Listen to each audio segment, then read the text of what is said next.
सभी को नमस्कार। आज की क्लास में अपन पहले अध्याय से शुरू करते हैं और काव्य भाग में जो अपना पद्य खंड है उस पद्य खंड में जो पहला पाठ है वो कवि कबीर के द्वारा रचित जो पद हैं उनमें से दो पद दिए गए हैं और दोनों ही भक्ति भाव ईश्वरीय वंदना से संबंधित पद हैं। तो आज अपन पहला पद इसमें पढ़ेंगे और पहले पद में कवि कबीर के द्वारा जो बातें बताई गई हैं उनका अध्ययन करते हैं अपन। कवि परिचय आप लोगों को लिखवा दिया है, मैंने समझा दिया है और पढ़ा दिया है। एक बार अपन कवि परिचय की रीडिंग मारते हैं तो पाठ शुरू करते हैं। कवि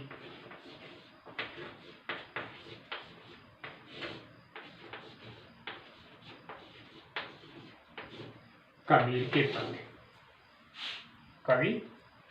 कबीर के पद देखिए बेटा, यहाँ सबसे पहले अपन उनके परिचय को थोड़ा सा एक बार रीडिंग के तौर पर देख लेते हैं और उसके बाद में अपन पद पढ़ेंगे। जन्म सन 1398 ईस्वी वाराणसी बेटा इलाहाबाद, जिसे अपन बनारस, इलाहाबाद के आगे जो भाग है वाराणसी जिसे अपन बनारस से बोलते हैं, देवनगरी बोलते हैं, काशी बोलते हैं। इलाहाबाद को तो अभी प्रयाग के नाम से जाना जाता है। तो यहाँ वाराणसी यानी काशी के पास से लहरतारा तालाब के किनारे हुआ था। इनकी जो प्रमुख रचनाएं हैं वो प्रमुख रचना है बीजक, जिसमें बीजक रचना को 3 भागों में लिखा गया है, साखी, शबद एवं रमैनी। इनकी मृत्यु 1518 ईस्वी में बस्ती के निकट ही मगहर नामक स्थान पर हुआ था। कबीर भक्ति काल की निर्गुण धारा, जिसको अपन ज्ञानाश्री शाखा के रूप में पढ़ चुके हैं कि प्रतिनिधि कवि हैं। वे अपनी बात को साफ व 2 टूक शब्दों में प्रभावी ढंग से कह देने के हिमायती थे। बन पड़े तो सीधे सीधे, नहीं तो दरेरा देकर, यानी कोई काम यदि सलीके से हो जाए तो ठीक है, नहीं तो फिर उसे उसके हिसाब से करना चाहिए। इसलिए कबीर को हजारी प्रसाद द्विवेदी ने वाणी का डिक्टेटर कहकर पुकारा। डिक्टेटर का मतलब होता है बेटा तानाशाह, यानी अपनी मर्जी से शब्दों का प्रयोग करने वाले कवि के रूप में जाने जाते हैं। कबीर के जीवन के बारे में अनेक किंवदंतियाँ यानी जनकथाएं प्रचलित हैं। उन्होंने अपनी विभिन्न रचनाओं में खुद को काशी का जुड़ाहा, यानी इनका जन्म तो एक ब्राह्मण परिवार में हुआ था, लेकिन इनका जो पालन पोषण था वो जुलाहा दंपति ने किया था, तो जुलाहा ही अपना वंशज मानते हैं। कबीर के विधिवत साक्षर होने का कोई प्रमाण नहीं, अपने आप को निरक्षर मानते हैं और उन्होंने स्वयं एक पद लिखा है, मसी कागज छुइयो नहीं, कलम गही नहीं हाथ। जैसी कबीर की पंक्तियां भी इसका प्रमाण देती हैं। उन्होंने देशांतन यानी जगह जगह घूम फिर करके यायावरी प्रवृत्ति, देशांतन और सत्संग से ज्ञान प्राप्त किया है। किताबी ज्ञान के स्थान पर आंखों देखा, यानी उन्होंने जो अपनी आंखों से देखा उसी को सत्य माना है। सत्य और अनुभव को प्रमुखता दी है। उनकी रचनाओं में नाथों, सिद्धों और सूफी संतों की बातों का प्रभाव मिलता है। वे कर्मकांड और वेद विचार के विरोधी थे तथा जाति भेद, उन्होंने कभी भी जाति भाव को नहीं देखा। उन्होंने कर्मकांड जो अंधविश्वास है, कुरीतियाँ हैं, दिखावा है, आडंबर हैं, उन सब का अपने पदों में खंडन किया है। वर्ण भेद और संप्रदाय भेद के स्थान पर प्रेम, सद्भाव और समानता का समर्थन करते थे। यहाँ प्रस्तुत पहले पद में कवि ने परमात्मा की सृष्टि को कण कण में देखा है। उनका मानना है कि ईश्वर मंदिर, मस्जिद, गिरजाघर में नहीं, वे प्रकृति के प्रत्येक कण में व्याप्त हैं।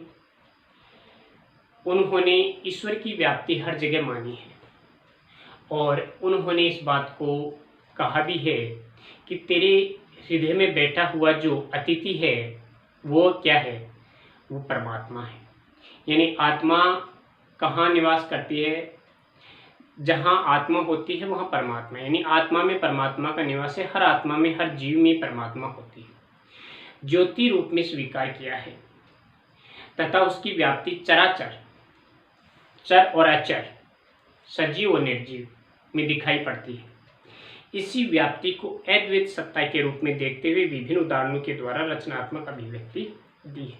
तो पहले पद में इन्होंने परमात्मा की सर्वव्यापकता हर एक ज्योति रूप में स्वीकार, परमात्मा को हर एक ज्योति रूप में स्वीकार किया है। वायु में, अग्नि में, पानी में, हर जगह है उन्होंने परमात्मा का स्वरूप माना है। दूसरे पद में कबीर ने बाह्य आडंबरों पर प्रहार किया, यानी जो लोग दिखावा करते हैं, लंबा चौड़ा तिलक लगा लेते हैं, मंदिर में जाकर के जोर से ईश्वर की स्तुति करते हैं या मस्जिद में जाकर के जोर से बांग लगाते हैं, उन सबको उन्होंने आडंबर माना है। साथ ही यह भी बताया है कि अधिकांश लोग अपने भीतर की ताकत को न पहचान कर अनजाने में अवास्तविक संसार से रिश्ता बना बैठते हैं। यानी जो सत्य है उसको तो नहीं देखते, लेकिन असत्य को भी समझ नहीं पाते और वास्तविक संसार से बेखबर रहते हैं, दूर रहते हैं। दोनों पद जयदेव सिंह और वासुदेव सिंह द्वारा संकलित संपादित कबीर वांग में भाग 2 सबसे लिया है। यानी दोनों जो पद हैं, इन पदों की रचना जयदेव सिंह और वासुदेव सिंह के द्वारा संकलित किए गए हैं। तो ये जो पहला पद है, पहला पद इस प्रकार से है, हम तो एक एक करी जाना, दोई कहें तिन ही को दो जगे, जिन नाहिन पहचाना, एके पवन एक ही पानी, एक ही ज्योति समाना, एक एक खाक गढ़े सब भांडे, एक ही कोहरा साना, जैसे बाडी काष्ठ को काटे, अग्नि न काटे कोई, सब घटी अंतरी तू ही, व्यापक धरे स्वरूपे सोही, माया देखी के जगत लुभाना, काहिरे नरक गुरु गरबाना, निर्भय भया कछु नहीं व्यापे, कहे कबीर दीवाना। कवि कबीर ने कहा है कि जो ईश्वर की स्तुति करता है, जो परमात्मा को मानता है और अपने घट में, अपने आजू में, बाजू में, हर जगह ईश्वर को मानता है और जो किसी प्रकार का गर्व नहीं करता, उसे इस संसार में किसी भी प्रकार का भय नहीं है। उनका मानना है कि हर एक आत्मा में परमात्मा होती है, हर एक चराचर में परमात्मा का निवास होता है। तो बेटा देखिए, इस पद का जो भाव है, इस पद का भाव यह है, कवि कबीर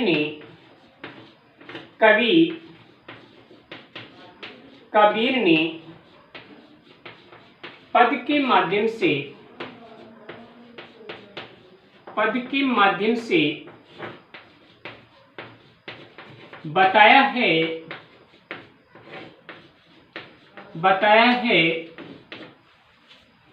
कि परमात्मा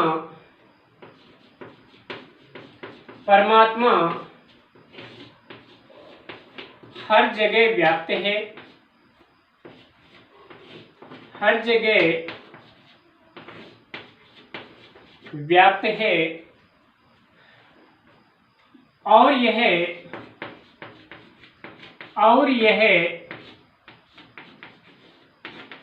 एक ही स्वरूप में,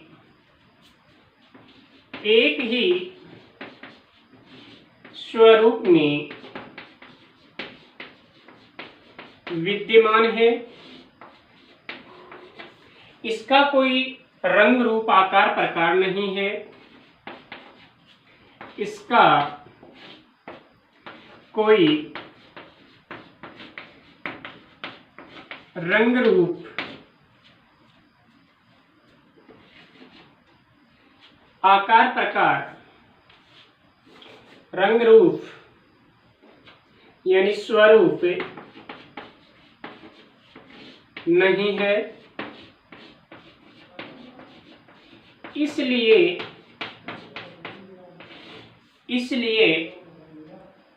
हमें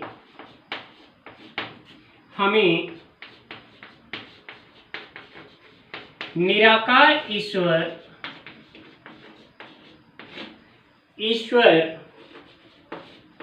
की भक्ति करनी चाहिए। भक्ति करनी, ये इस पंक्ति का भाव है बेटा। ये जो पद है, इस पद का भाव, कबीर के जो पद है इसका भाव यहाँ पर यह दिया गया है। तो देखिए बेटा पद में क्या है, एक बार इसकी शब्दार्थ देखिए, उसके बाद इसका अर्थ देखिए। भाव मैंने बोर्ड पे लिखा है, देख लीजिए। हम तो एक एक करी जाना, हम यानी यहाँ पर कवि ने अपने आप के बारे में बताया एक एक, यानी ईश्वर का एक स्वरूप। एक किसके लिए? ईश्वर के लिए। एक यानी संख्या के लिए है, तो यहाँ यमक अलंकार है एक एक में। यहाँ एक एक में यमक अलंकार है, और यहाँ एक ईश्वर के लिए। हम तो एक एक करी जाना ईश्वर, यानी हम तो ईश्वर के एक ही स्वरूप को जानते हैं। एक ईश्वर, एक संख्या। दोई दो, दोई दो, कहीं कहते हैं तिन्हीं यानी उनको। दोजग यानी नरक, दोजग नरक। जिन जिन्होंने, नाहिन यानी नहीं, पहचाना यानी पहचान। यानी पहले शब्दार्थ देखिए, एक एक पवन, एक ही पवन है। संपूर्ण सृष्टि पर एक ही प्रकार की पवन चलती है। एक ही पानी, और संपूर्ण सृष्टि में जो पानी है वो एक ही स्वरूप में विद्यमान है। एक ही ज्योति समाना, और एक ही स्वरूप में परमपिता परमेश्वर यानी अग्नि यानी ज्योति यानी प्रकाश, प्रकाश समाया हुआ है। एक यानी एक, खाक यानी मिट्टी, गढ़े यानी बनाते हैं, सभे यानी सब, भांडे यानी बर्तन, एक यानी एक, कोहरा यानी कुम्हार, साना यानी बनाना, मिलाना। जैसे जिस प्रकार उदाहरण अलंकार दिया है यहाँ, बाडी यानी बढ़ई, जिसको अपन खाती बोलते हैं, बढ़ई। काष्ट यानी लकड़ी, काटे यानी काटता है, अग्नि यानी आग को, नहीं यानी नहीं, काटे यानी काटना, कोई यानी कोई। सब यानी सभी, घटे यानी हृदय, घटी हृदय। अंतरी में तू ही यानी परमात्मा, व्यापक यानी विराजता है, विस्तृत रूप में धरे धारण करना, स्वरूप यानी स्वरूप, सोई यानी वही। माया यानी मोह माया, माया यानी मोह माया, देख यानी देख कर, जगत यानी संसार, लुभाना यानी लुभाना, आकर्षित करना। काहे रे, क्यों रे, नर यानी मनुष्य, गर्वाने यानी गर्व करता है। निर्भय निडर, भय यानी हुआ, कछु नहीं व्यापे। अगर तू निडर होकर के इस सृष्टि में भ्रमण करेगा तो व्यापे नहीं होना, विस्तृत रूप में। कहे कबीर दीवाना, जो ईश्वर का दीवाना, परमपिता परमेश्वर का जो दीवाना है कवि कबीर, वो कहते हैं कि हे मनुष्य, तू जो ये गर्व कर रहा है इसको छोड़ दे। जिस दिन तू इस गर्व को छोड़ देगा, अपने आप के घमंड को छोड़ देगा, उस दिन इस संसार में तुझे किसी भी प्रकार का कोई भय नहीं होगा। तू निडर होकर के स्वतंत्र रूप में विचरण करेगा। तो देखिए बेटा अर्थ देखिए इसका, हम तो एक एक करी जाना, कवि कबीर कहते हैं। इस पद के माध्यम से कवि कबीर कहते हैं कि हम तो ईश्वर के एक ही स्वरूप को जानते हैं, कि हम तो ईश्वर के एक ही स्वरूप को पहचानते हैं। सृष्टि पर एक ही ईश्वर का अस्तित्व है, और वो परमपिता परमेश्वर जो इस सृष्टि पर विद्यमान है। दोई कहीं तिन्ही को दो जग जिन नाहिन पहचाना। और जिन्होंने ईश्वर के इस एक स्वरूप को नहीं पहचाना, जिन्होंने उस परम पिता परमेश्वर को नहीं पहचाना है, उन्होंने इस सृष्टि पर दो रूप माने हैं। दो कहते हैं, नरक और स्वर्ग। नरक और स्वर्ग दो रूपों में मानते हैं, यानी कि वे ही इसे दो रूपों में मानते हैं जिन्होंने ईश्वर को नहीं पहचाना। जिन्होंने परम पिता परमेश्वर को नहीं पहचाना है, उन्होंने ईश्वर को दो स्वरूपों में माना है। उन्होंने ईश्वर को एक स्वरूप में और माना है, नरक के रूप में, और वो वास्तव में ही नरक को प्राप्त करते हैं। एक पवन एक ही पानी, कवि कबीर कहते हैं कि संपूर्ण सृष्टि में एक ही प्रकार का पानी है।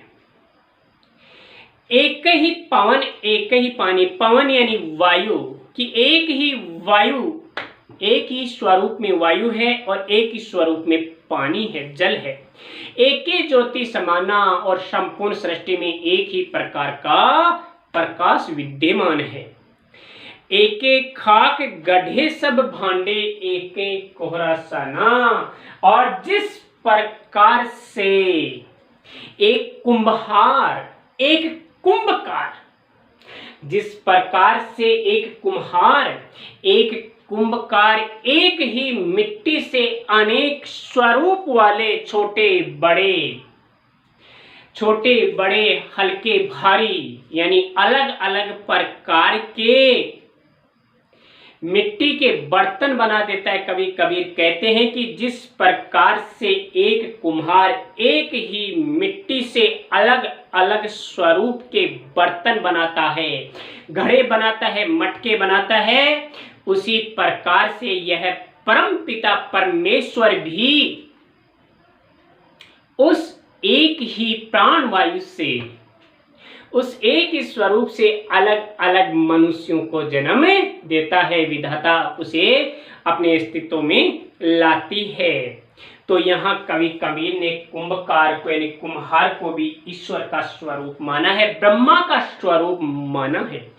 जैसे बाड़ी काष्ट ही काटे अग्नि न काटे कोई, जिस प्रकार से एक बढ़ई, जिस प्रकार से खाती कारपेंटर लकड़ी को ही काटता है, वह अग्नि को नहीं, उसी प्रकार से हे सृष्टि के जीवो, यह जो परम पिता परमेश्वर है वह एक ही स्वरूप में है, उसको आप अलग अलग रूपों में मानते हो तो यह आपकी भूल है।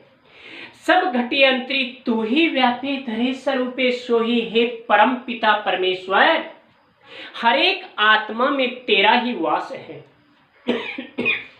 हर एक आत्मा में तेरा ही वास है, तू ही व्याप्त है और हर स्वरूप में तू विद्यमान है। माया देखी के जगत लुभाना, काहे रे नर गर्भाना। अरे मनुष्य, अरे मानव, अरे नर, तू ये जो मोह माया रूपी जो ये दिखावटी संसार है, इसके लालच में मत पड़।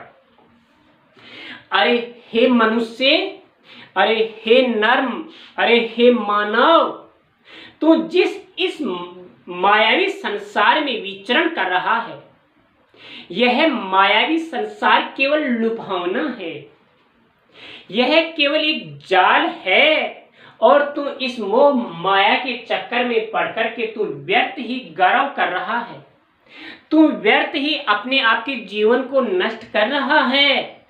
इसलिए ये तू सब छोड़ दे, निर्भय भया कछु नहीं व्यापे।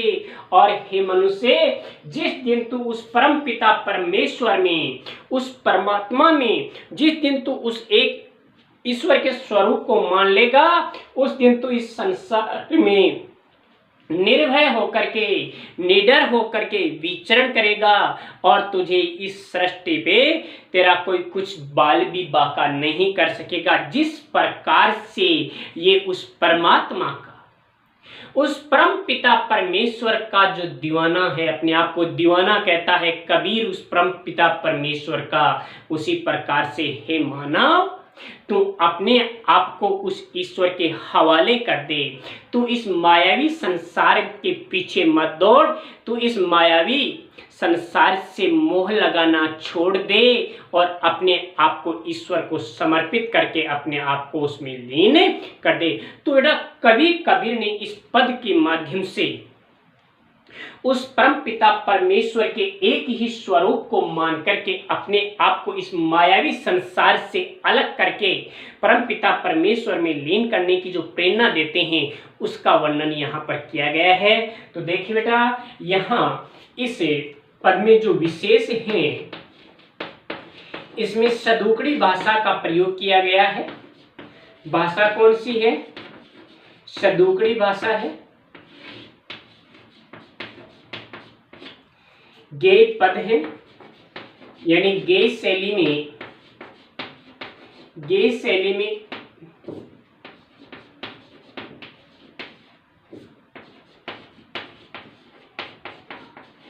उपदेशात्मक वर्णन हुआ है और यहाँ यमक, उदाहरण, अनुप्रास और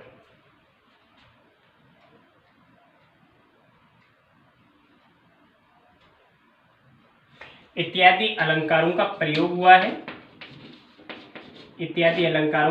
हुआ है। और यहाँ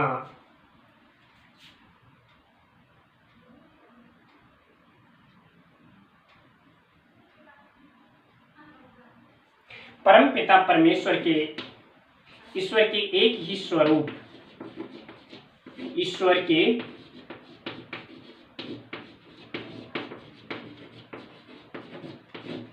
एक ही स्वरूप का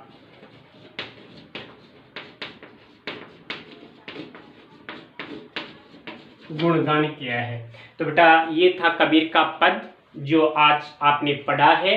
तो इसे 2 बार आप इसका रिवीजन कीजिए और ये इसका भाव है, व्याख्या मैंने इसकी बता दी है और ये विशेष है।